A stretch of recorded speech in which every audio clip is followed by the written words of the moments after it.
a seagull painting by my late mom. It's inscribed in the lower right, faded ink to Ken. Looks like B.G., that would be Barbara Segan, 1981. All right, there you have it.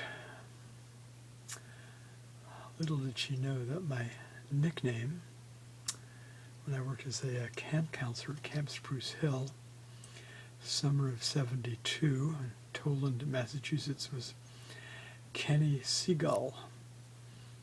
And one of my nephews, also, I remember he told me he used to be called Seagull as opposed to Segan when he was a kid.